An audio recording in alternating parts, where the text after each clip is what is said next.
The sound of tires spinning against gravel cut through the morning air as another luxury SUV tore through Jake's freshly repaired ranch road. But this time, something was different. Deep beneath the dirt and stones, hidden cables waited in perfect silence. The Mitchell sisters had no idea that their final joyride would trigger a chain of events that would expose secrets darker than the Wyoming soil itself, secrets that would transform as the morning sun cast long shadows across the Wyoming ranch as Jake Morrison knelt beside his damaged fence post, running calloused fingers along the splintered wood. The tire tracks in the soft earth told the story clearly, another deliberate assault on his property by the Mitchell sisters and their friends. Deep ruts carved through his carefully maintained gravel road, leading straight to the section where they'd torn through his fence line for the third time this month. "Goddamn," Jake muttered, standing slowly. His knees protested. 43 years of ranch work had taken their toll, but the real pain came from watching his family's legacy get destroyed piece by entitled city folk who thought money could buy them the right to trample over anyone they pleased. The Mitchell sisters, Brenda and Carol, had moved to Wyoming 18 months ago, purchasing the sprawling estate next to Jake's family ranch with what locals whispered was oil money from their deceased father's Texas wells. They'd arrived in matching white Range Rovers, followed by a parade of contractors who'd spent 6 months transforming the old Henderson place into something that looked more like a resort than a working ranch. Jake's phone buzzed. "Sheriff Tom."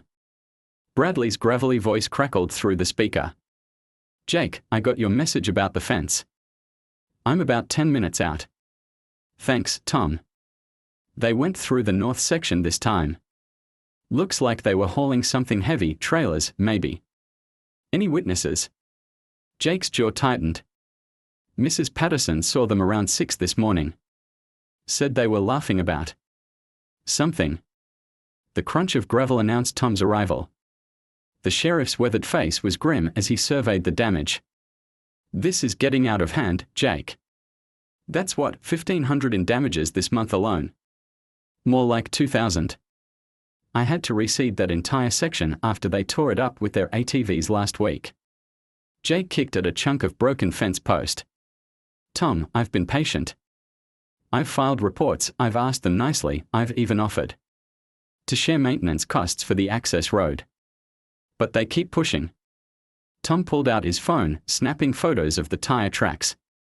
"The problem is proving it was them. They've got expensive lawyers, and unless we catch them in the act." "What if we did catch them in the act?" Jake's voice carried an edge Tom had never heard before. "Jake, don't do anything stupid. I know you're frustrated, but I'm not talking about violence, Tom. I'm talking about evidence. Real evidence. That can't be dismissed or bought off." The sheriff studied his friend's face. They'd grown up together, graduated high school the same year, stood up at each other's weddings. Tom had watched Jake bury his parents, struggle to keep the ranch afloat, and now endure this systematic harassment. "What did you have in mind?" Before Jake could answer, the distinctive rumble of high-performance engines echoed across the valley. 2 Range Rovers appeared on the horizon, followed by a convoy of ATVs and side-by-sides. The Mitchell sisters' weekend party was arriving early. "Speak of the devil," Tom muttered. The convoy turned onto Jake's access road without hesitation, kicking up a cloud of dust as they accelerated toward the damaged fence line. Jake and Tom stepped aside as the vehicles roared past, engines revving unnecessarily loud. Brenda Mitchell leaned out the passenger window of the lead Range Rover, her bleached blonde hair whipping in the wind. "Sorry about the mess, boys," she called out with mock sweetness. "We'll be sure to send you a check for the damages." Her laughter was drowned out by the engines as the convoy disappeared through the broken fence, heading toward the Mitchell property. Jake's hands clenched into fists. "That's it," he said quietly. "Tom, I need you to do me a favor." "What kind of favor?" "I need you to be somewhere else next Friday night. Take Martha out to dinner in Cheyenne. Stay overnight. Don't come back until Saturday afternoon." Tom's eyes narrowed. "Jake, and I need you to make sure the Mitchell sisters know about your plans. Let it slip at the diner, maybe mention it to Carol when you see her at the bank. Make sure they know the sheriff will be out of town." "What are you planning?" Jake's smile was cold. I'm planning to give them exactly what they want, free access to my property. But first, I need to make some improvements to the road. That evening, Jake drove to the hardware store in town, his shopping list carefully memorized. Motion sensors, waterproof cameras, heavy-duty cable, and several other items that raised eyebrows from the clerk. He paid in cash, loaded everything into his truck, and headed home as the sun set behind the mountains. The next morning, Jake called his old army buddy Danny Rodriguez, who ran a small construction company in Laramie. "Danny, I need a favor. And I need it done quietly." "What kind of favor?" "The kind that requires a backhoe and your special skills with electronics. Remember that IED training we got in Afghanistan? I need to adapt some of those techniques for a civilian application." Danny was quiet for a long moment. "Jake, you're not talking about hurting anyone, are you?" "No violence, Danny. I swear. But I need to teach some people a lesson they won't forget. Can you be here tomorrow night? And can you bring your night vision equipment? You're playing with fire, hermano. I'm fighting fire with fire. These people destroyed my grandfather's fence line, they've turned my access road into their personal playground, and they are trying to force me to sell by making life impossible. I'm done being the nice guy." Danny sighed. "I'll be there. But if this goes sideways, I don't know you." "Fair enough."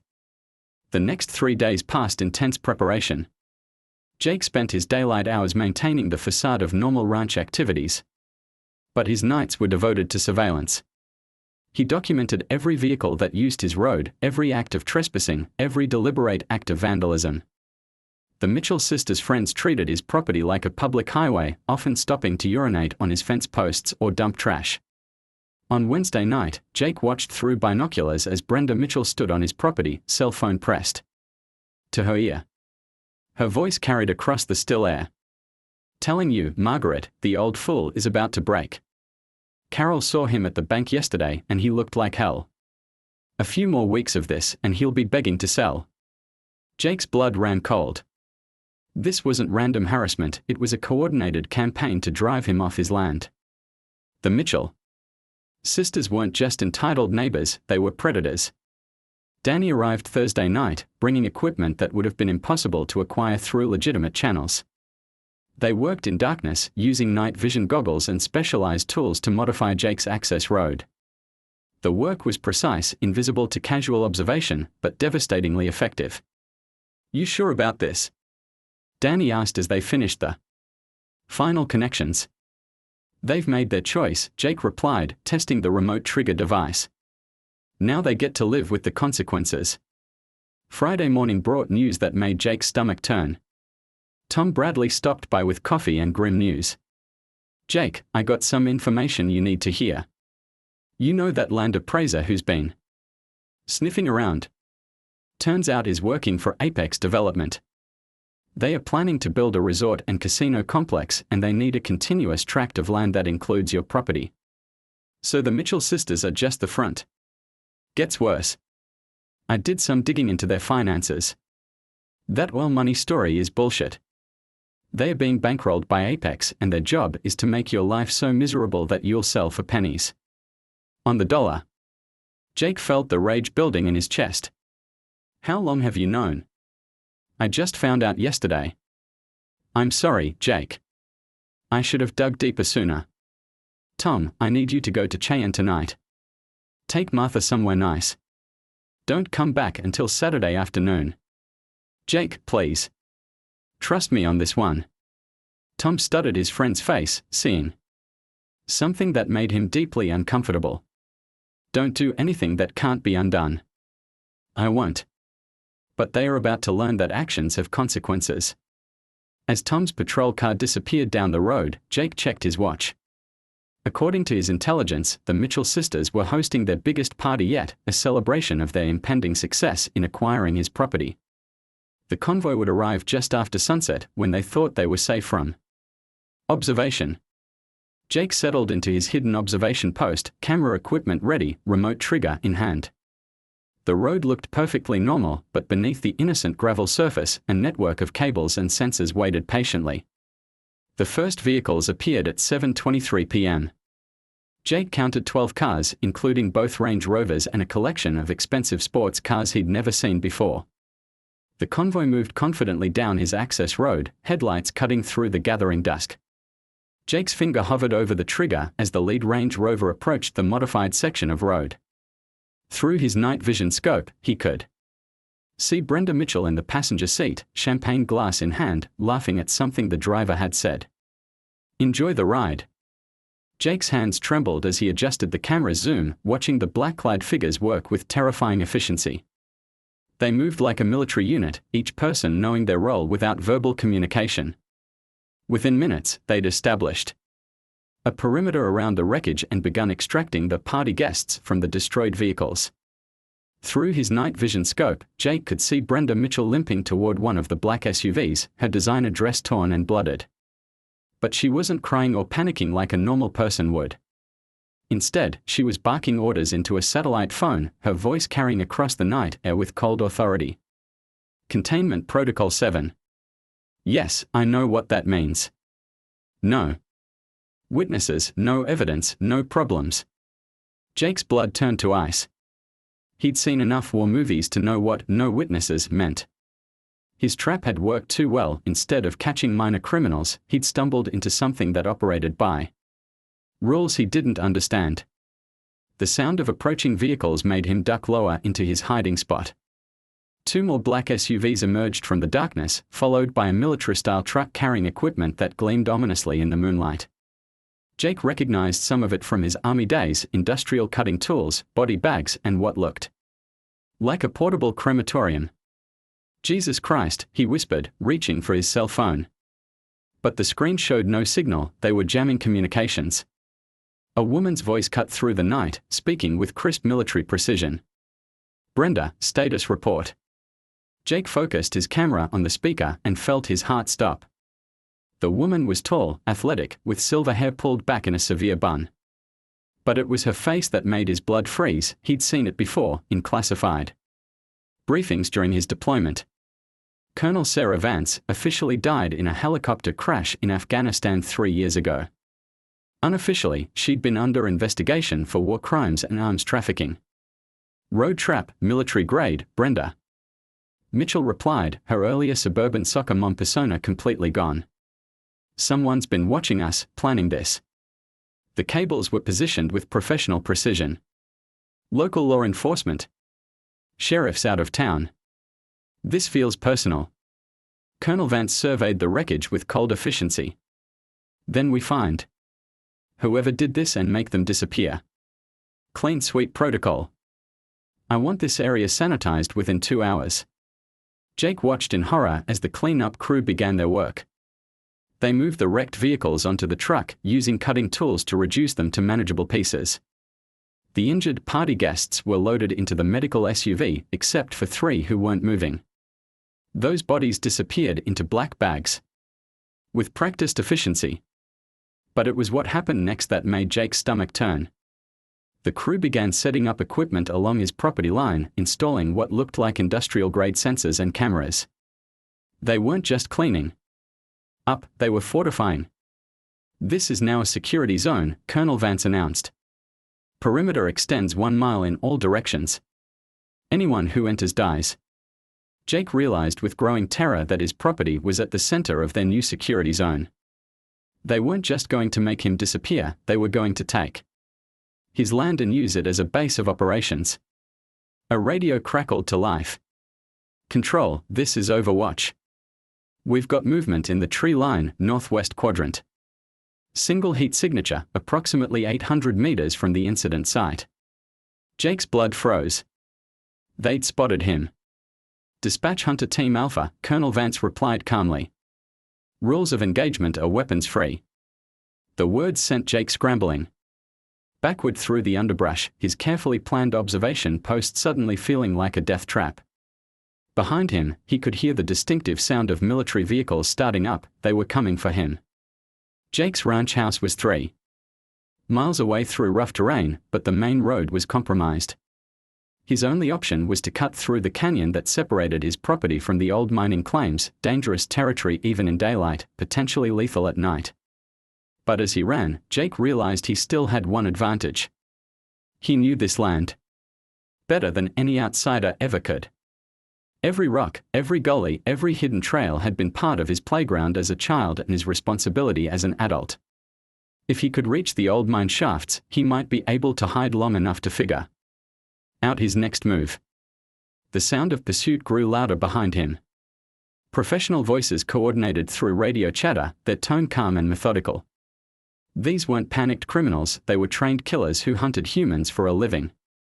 Jake's lungs burned as he scrambled down the rocky slope into Devil's Canyon. The ancient mining equipment cast strange shadows in the moonlight, and more than once he nearly stumbled into an open shaft. But he pressed on, driven by the knowledge that stopping meant death. Behind him, spotlights swept the terrain in coordinated patterns. The hunters were using thermal imaging and night vision, systematically eliminating potential hiding spots. Jake could hear their leader's voice echoing off the canyon walls. Target is moving southeast through the mining sector. Thermal signature indicates adult male, approximately 180 pounds, moving with purpose. He knows the terrain. Roger that, Hunter 1. Drone support is airborne. We'll flush him into the kill zone. Jake's heart hammered as he heard the distinctive whir of military drones overhead. They had resources that turned his home field advantage into a liability. Every shadow that might hide him could be penetrated by thermal imaging, every escape route could be monitored from above. But as he reached the entrance to the abandoned Copper King mine, Jake remembered something his grandfather had told him. Decades ago, the old miners had been paranoid about cave-ins and had built multiple escape routes through the mountain. More importantly, the natural copper deposits interfered with electronic equipment. Jake plunged into the darkness of the mine shaft, using his phone's flashlight to navigate the treacherous terrain. The air was thick with dust and the scent of rust, but he pressed deeper into the mountain, following half-remembered childhood explorations. Outside, the radio chatter grew frustrated. We've lost thermal contact. Something's interfering with the sensors. Impossible. Check your equipment. Equipment is functioning normally. Target has disappeared. Jake allowed himself a moment of grim satisfaction as he navigated the narrow tunnels. But his relief was short-lived. A new voice joined the radio chatter, one that made his blood run cold. This is Control. We've identified the target. Jacob Morrison, age 43, former Army Ranger, current owner of the Morrison Ranch. Family history in this area goes back 4 generations. Jake's steps faltered. They knew who he was. Worse, they knew his history, which meant they knew his capabilities. His Army service record would tell them exactly what kind of threat he represented. Recommendation. Colonel Vance's voice was ice-cold. Immediate termination. Subject has military training and intimate knowledge of local terrain. He's seen too much to be contained through conventional means. Agreed. Initiate Protocol 7. Full sanitation of the Morrison property, effective immediately. Jake's phone buzzed with an incoming message that somehow penetrated the mine's interference. The text was from an unknown number. If you're reading this, you're in immediate danger. Trust no one. There's more at stake than your land. A friend. Before Jake could process the message fully, another text arrived. Check your grandfather's lockbox. The key is where he kept his poker winnings. You'll understand everything then. Jake's mind raced. His grandfather's lockbox was hidden in the ranch house basement, and the key was taped under his grandfather's old poker table in the barn. But both locations were probably crawling with killers by now. The sound of machinery echoed through the mine shaft. They were using industrial equipment to seal the entrances. Jake realized with growing horror that they weren't just hunting him, they were entombing him. The mine would become his grave, and no one would ever know what happened to him. But as he stumbled deeper into the darkness, Jake's flashlight illuminated something that changed everything. Carved into the rock wall was a symbol he recognized from his grandfather's war stories, the mark of the 82nd Airborne, his grandfather's unit in World War II. Below the symbol, in his grandfather's careful handwriting, was a message: "If you're reading this, the wolves have come home." The real treasure was never in the ground. J.M. Sr. Jake's hands shook as he examined the carving more closely. His grandfather had been here, had prepared for this moment decades ago. But what did "the wolves have come home" mean?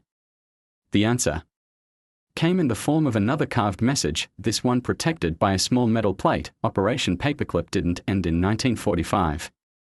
Some secrets are worth killing for. The evidence is in the old root cellar, behind the false wall. Tell Tom Bradley. That Charlie Company remembers. Jake's world tilted.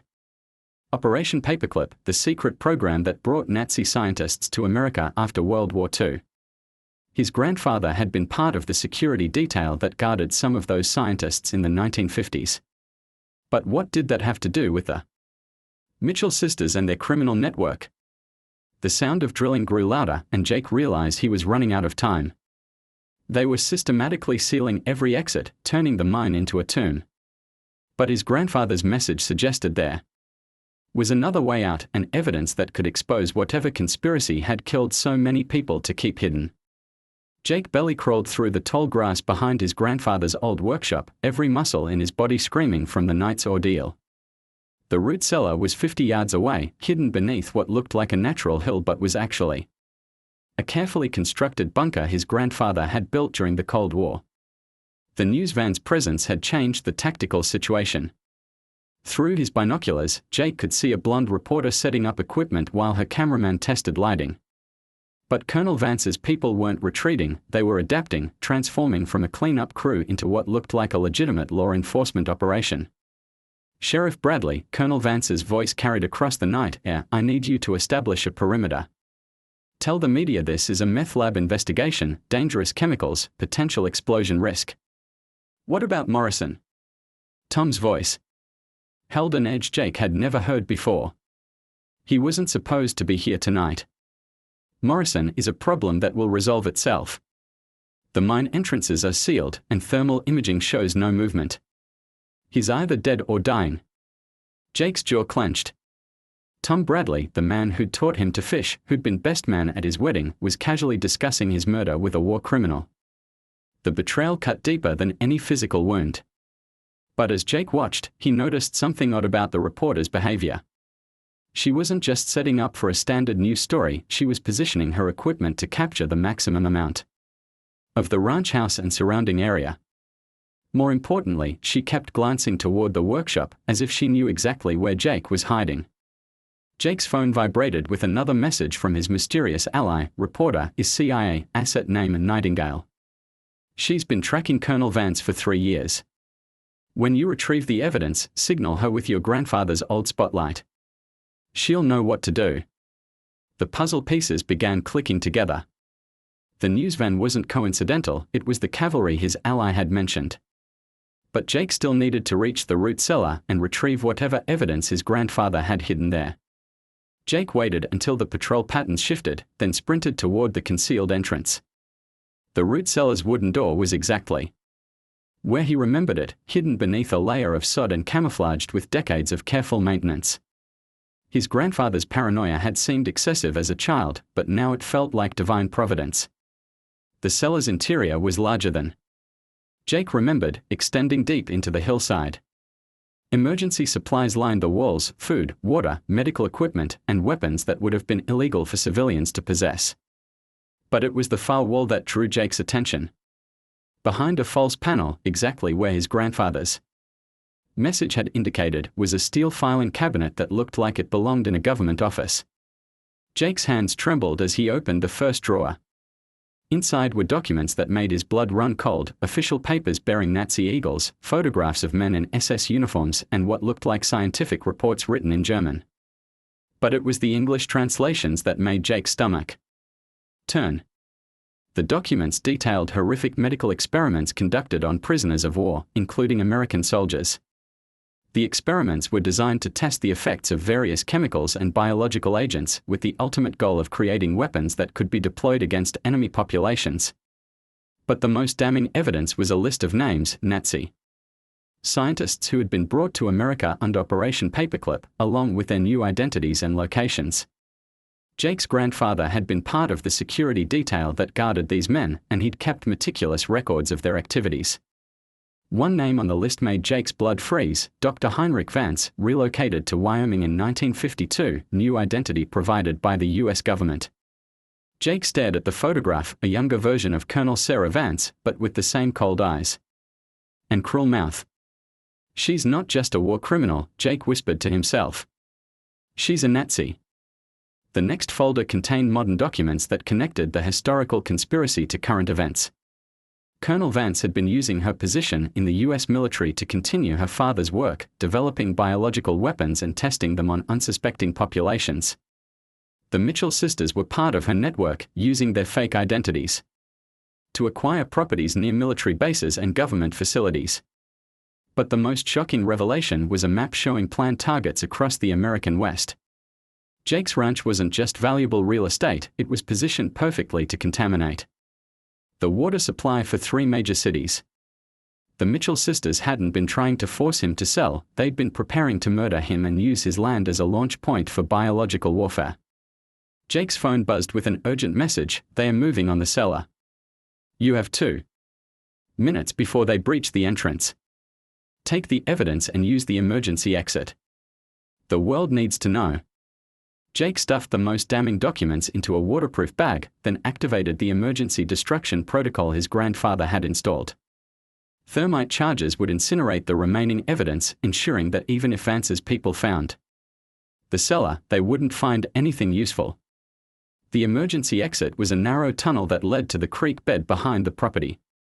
Jake had played in it as a child, never realizing it was designed as an escape route. Now it was his lifeline. As Jake crawled through the tunnel, he could hear explosions behind him, his grandfather's final failsafe ensuring that decades of carefully preserved evidence wouldn't fall into the wrong hands. But Jake had what he needed to expose the truth. He emerged from the tunnel behind a stand of cottonwood trees, the ranch house visible in the distance. The scene had changed dramatically. More vehicles had arrived, including what looked like a military command post. But the news van was still there, and the reporter was now conducting what appeared to be an interview with Tom Bradley. Jake made his way to the old workshop, where his grandfather's spotlight was still mounted on the roof. The device was ancient but functional, designed for signaling aircraft during World War II. Jake activated it, sending 3 long flashes, followed by 2 short ones, the signal his grandfather had taught him for mission accomplished. The response was immediate. The reporter, still conducting her interview, suddenly pressed her hand to her earpiece and nodded. She began asking Tom Bradley more pointed questions, her tone shifting from routine inquiry to aggressive investigation.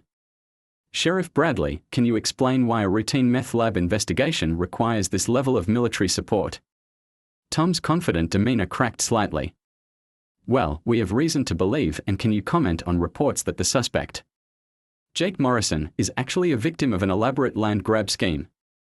Jake watched through his binoculars as Colonel Vance stepped into the frame, her face a mask of barely controlled rage.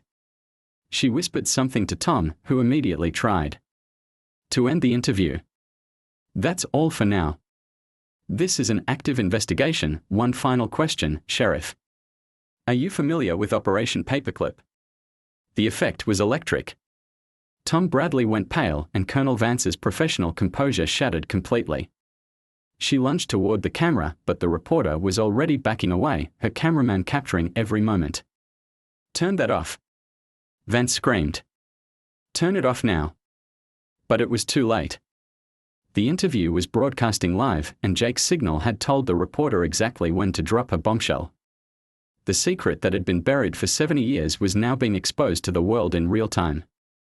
Jake's phone rang, not a text this time, but an actual call. The voice that answered was crisp and professional.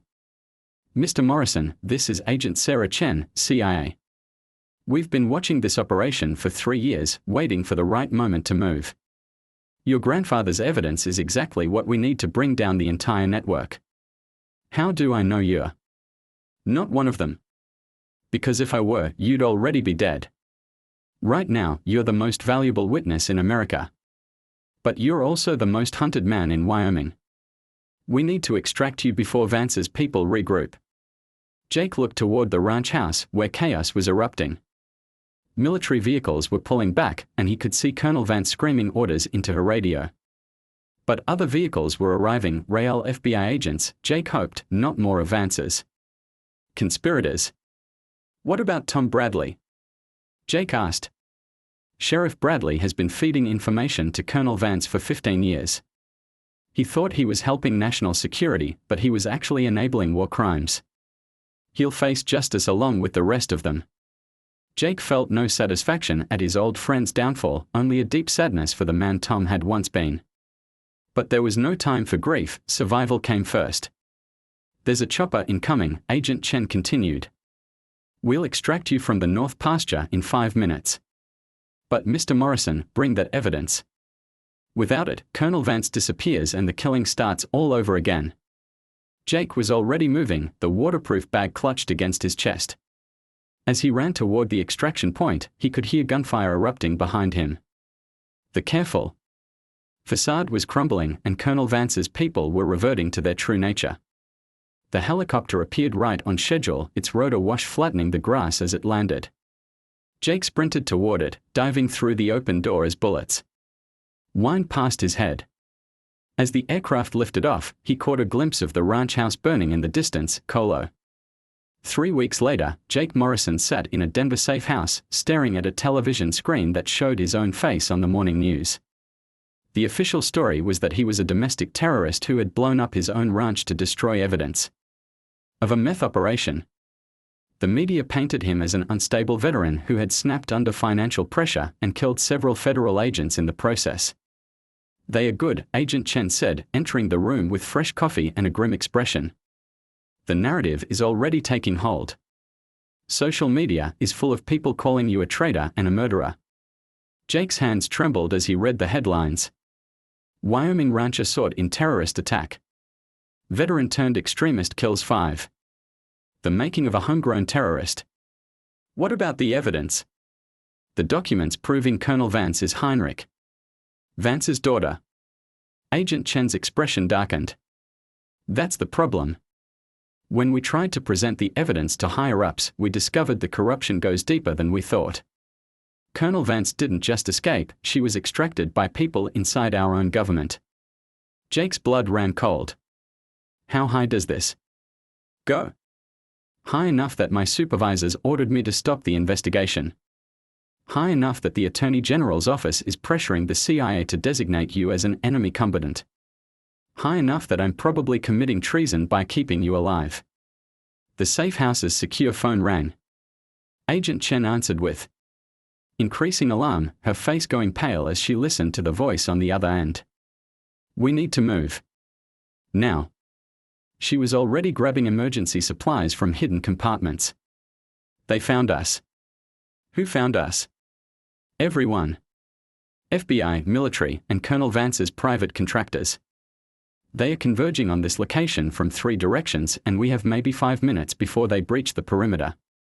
Jake grabbed the waterproof bag containing his grandfather's evidence, the only thing standing between him and complete destruction. Where do we go? If the government is compromised, there's one person who might help us. Someone your grandfather worked with during Operation Paperclip. Dr. Marcus Weber, the Nazi scientist who turned against his colleagues and helped expose their war crimes. He's still alive. Age 102, living under witness protection in New Mexico. He's the only person with the knowledge and credibility to validate your grandfather's evidence. They slipped out through the safe house's hidden exit just as black SUVs surrounded the building. Jake could hear boots pounding up the stairs as they disappeared into the Denver sewer system, following an escape route Agent Chen had memorized but hoped never to use.